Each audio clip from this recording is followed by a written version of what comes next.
welcome to INJIPACHADI'S Vinodam. Share the taste, share the happiness.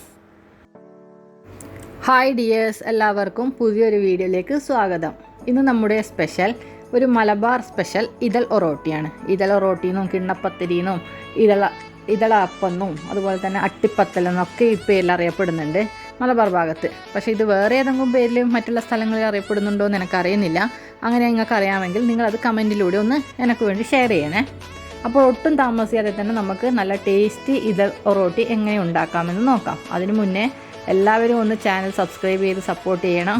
Video മുഴുവനായിട്ട് കണ്ടിട്ട് ഇഷ്ടമായാൽ ഫ്രണ്ട്സിനൊക്കെ ഷെയർ ചെയ്യാനും അതുപോലെ തന്നെ ലൈക്ക് ചെയ്ത് സപ്പോർട്ട് ചെയ്യാനൊന്നും മറക്കരുത്.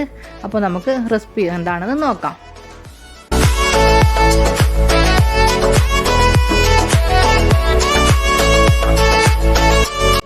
ഇതൾ ഒറോട്ടി റെഡിയാക്കാനായിട്ട് നമുക്ക് ആദ്യം തന്നെ കുറച്ച് അരി കുതിർത്ത് വെക്കണം. അതിനായിട്ട് ഞാനിവിടെ 1.5 കപ്പ് നെയ്ച്ചോറിൻ്റെ അരിയാണ് എടുത്തിരിക്കുന്നത്. നെയ്ച്ചോറിൻ്റെ അരിയല്ലേ ബസ്മതി റൈസിലൊക്കെ നമുക്കിത് റെഡിയാക്കി എടുക്കാം. പക്ഷേ കൂടുതൽ അതിൻ്റെ ട്രഡീഷണൽ ടേസ്റ്റ് കിട്ടുന്നുണ്ടെങ്കിൽ നെയ്ച്ചോറിൻ്റെ അരി തന്നെ വേണം. അതായത് നമ്മുടെ കൈമ റൈസ്, ജീരകശാല റൈസ്, അതൊരു 1.5 കപ്പ് എടുത്തിട്ടുണ്ട്. അത് നന്നായിട്ടൊന്ന് കഴുകിയിട്ട് നമുക്കൊരു 2-3 മണിക്കൂർ ഒന്ന് കുതിർത്ത് വെക്കാം.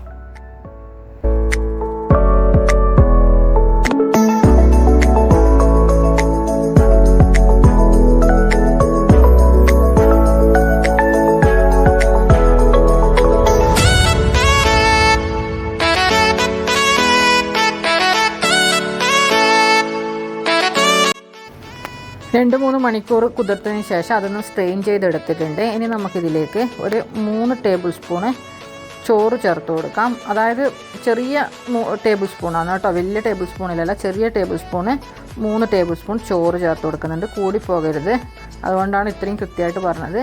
2-3 ടേബിൾ സ്പൂൺ അത്രയും മതി. ഇനി ഇതിലേക്ക് ആവശ്യത്തിന് ഉപ്പ് കൂടി ചേർത്തിട്ട് നമുക്കിതൊന്ന് അരച്ചെടുക്കണം. അപ്പോൾ അരച്ചെടുക്കാനായിട്ട് നമ്മൾ തേങ്ങാപ്പാലാണ് എടുത്തിരിക്കുന്നത്. അപ്പോൾ തേങ്ങാപ്പാലിൽ തന്നെ വേണം ഇത് അരച്ചെടുക്കാൻ. അപ്പോൾ അതിന് ഞാനിവിടെ 1/2 ലിറ്റർ തേങ്ങാപ്പാൽ എടുത്തിട്ടുണ്ട്. തേങ്ങാപ്പാൽ എടുക്കുന്നതൊന്നും കാണിക്കുന്നില്ല, കാരണം നല്ല റൂം ടെമ്പറേച്ചറുള്ള തേങ്ങ എടുത്തിട്ട് അതിൽ കുറച്ച് ചൂടുവെള്ളം ഒഴിച്ച് മിക്സിയിലടിച്ച് പിഴിഞ്ഞെടുത്താൽ മതി. അപ്പോൾ നമുക്ക് തേങ്ങാപ്പാൽ കിട്ടും. അപ്പോൾ അതെടുത്ത് വെച്ചിട്ടുണ്ട്. ഇനി നമുക്ക് ഇത് കുറച്ചായിട്ട് ഒഴിച്ചു കൊടുത്തിട്ട് ഈ അരി മുഴുവനായിട്ട് നമുക്കൊന്ന് അരച്ചെടുക്കാം.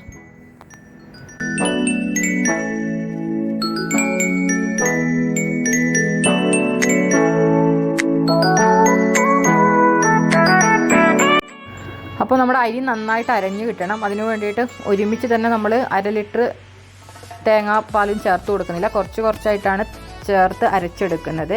അതിന് ശേഷം ബാക്കിയുള്ള തേങ്ങാപ്പാൽ കൂടി നമുക്ക് ചേർത്തിട്ട് നമ്മളെ ബാറ്റർ ഒന്ന് ലൂസാക്കി എടുക്കാം. അപ്പോൾ ഞാൻ പറഞ്ഞ ആ കണക്കിന് നമുക്ക് 1/2 ലിറ്റർ തേങ്ങാപ്പാൽ ആവശ്യമായിട്ട് വരും. അപ്പോൾ അത് മുഴുവനായിട്ട് ഞാൻ ചേർത്ത് കൊടുക്കുന്നുണ്ട്. അതിന് ശേഷം ഇതിൻ്റെ ഉപ്പൊക്കെ നോക്കിയിട്ട് നമുക്ക് അപ്പോൾ തന്നെ ഇത് റെഡിയാക്കി എടുക്കാം. കണ്ടോ, ഈ ഒരു പാകത്തിനാണ് നമ്മൾ ബാറ്റർ വേണ്ടത്. നല്ല ലൂസായിരിക്കണം ബാറ്റർ. അപ്പോൾ നമ്മളിത് ആവിയിൽ വേവിച്ചെടുക്കുക ചെയ്യുന്നത്. അതിനായിട്ട് ഞാനിവിടെ ഒരു ടിഫിന് പോലത്തെ ഒരു പാത്രം എടുത്തിരിക്കുന്നത്. അപ്പോൾ നിങ്ങളുടെ കയ്യിൽ പ്ലേറ്റ് ഉണ്ടെങ്കിൽ, സ്റ്റീൽ പ്ലേറ്റ് ഉണ്ടെങ്കിൽ അതാണ് നല്ലത്. കാരണം ഇതുപോലെ പാത്രത്തിലാക്കി നമുക്ക് ഇത് ഒറോട്ടി റെഡി ആയാൽ അതിൽ നിന്ന് റിമൂവ് ചെയ്തെടുക്കാൻ കുറച്ചൊരു പ്രയാസമായിരിക്കും. അതുകൊണ്ട് പ്ലേറ്റ് ഉണ്ടെങ്കിൽ പ്ലേറ്റ് എടുക്കുക. അപ്പോൾ നമ്മൾ കിണ്ണത്തപ്പം ഒക്കെ പാരുന്നുണ്ടല്ലോ, ആ ഒരു രീതിയിലുള്ള പ്ലേറ്റ് എടുക്കുക. അതിന് എല്ലാ സൈഡിലും നന്നായിട്ട് നമുക്കൊന്ന് നെയ്യ് പുരട്ടി കൊടുക്കാം.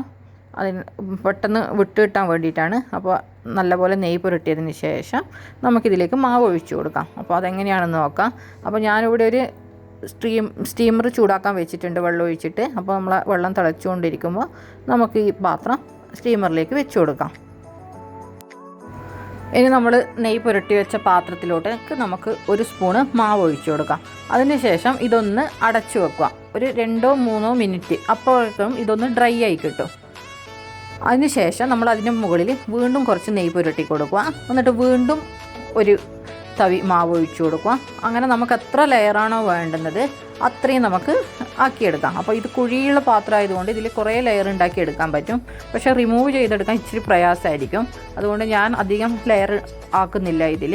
അതുപോലെ തന്നെ നമ്മൾ സ്റ്റീൽ പ്ലേറ്റിലാണെങ്കിലും പെട്ടെന്ന് റിമൂവ് ചെയ്താൽ എടുക്കാൻ എളുപ്പമാണ്. പക്ഷേ ആ സ്റ്റീൽ പ്ലേറ്റിൻ്റെ ഹൈറ്റിനനുസരിച്ച് നമുക്ക് അതിൻ്റെ ലെയർ തീരുമാനിക്കാം എത്രയാണ് വേണ്ടതെന്നുള്ളത്.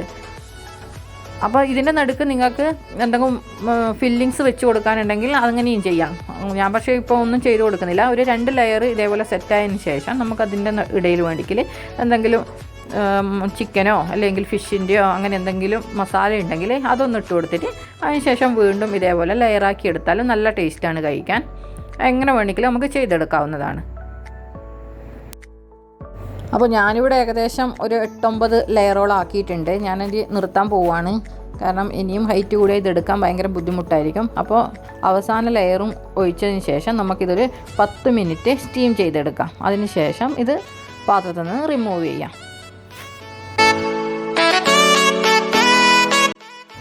അപ്പോൾ ബാക്കിയുള്ള മാവ് ഞാൻ വേറൊരു ചെറിയ പാത്രത്തിലും കൂടി ഒഴിച്ച് സെറ്റാക്കി എടുക്കട്ടെ അതുപോലെ. അപ്പോഴേക്കും മറ്റേതിൻ്റെ ചൂടൊന്ന് ആറും. അപ്പോൾ നമുക്കതൊന്ന് ചെറിയൊരു ചൂടാറിയതിന് ശേഷം ആ പാത്രത്തിൽ നിന്ന് നമുക്ക് റിമൂവ് ചെയ്തെടുക്കാം. അപ്പോൾ ഇതിൻ്റെ സൈഡ് ഇതേപോലെ കത്തിയോ അല്ലെങ്കിൽ വേറെ എന്തെങ്കിലും ഉപയോഗിച്ച് ഒന്ന് ഇളക്കി കൊടുത്താൽ മതി. അതിനുശേഷം കൈകൊണ്ടോ അല്ലെങ്കിൽ ഒന്ന് കമഴ്ത്തി വെച്ചിട്ടോ നമുക്കിതൊന്ന് പാത്രത്തിൽ നിന്ന് റിമൂവ് ചെയ്തെടുക്കാൻ പറ്റും.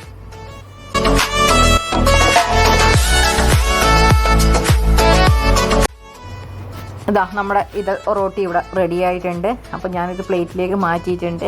ഇത് അതിൻ്റെ സൈഡൊക്കെ നിങ്ങൾക്ക് എന്തോ ഒരുപോലെ തോന്നുന്നുണ്ടോ? അത് വേറെ ഒന്നും കൊണ്ടല്ല, ഞാൻ പറഞ്ഞില്ല, ആ കുഴിയുള്ള പാത്രത്തിലാവുമ്പോൾ നമുക്കതിൽ നിന്ന് റിമൂവ് ചെയ്തെടുക്കാൻ ഇച്ചിരി പ്രയാസമുണ്ട്. അപ്പോൾ എൻ്റെ കത്തി കൊണ്ടൊക്കെ തട്ടിയിട്ട് അതിൻ്റെ സൈഡൊക്കെ ഒന്ന് ഇതായിട്ടുണ്ട്. അപ്പോൾ നിങ്ങളുടെ കയ്യിൽ പ്ലേറ്റ് ഉണ്ടെങ്കിൽ നിങ്ങൾ എന്തായിട്ടും പ്ലേറ്റിൽ തന്നെ റെഡിയാക്കി എടുത്തോ. എൻ്റെ സ്റ്റീൽ പ്ലേറ്റ് ആ സ്റ്റീമറിൽ കൊള്ളാത്തത് കൊണ്ട് മാത്രം ഞാൻ ടിഫിനിൽ റെഡിയാക്കി എടുത്തത്. അപ്പോൾ ഞാനിത് കട്ട് ചെയ്യുന്നുണ്ട്.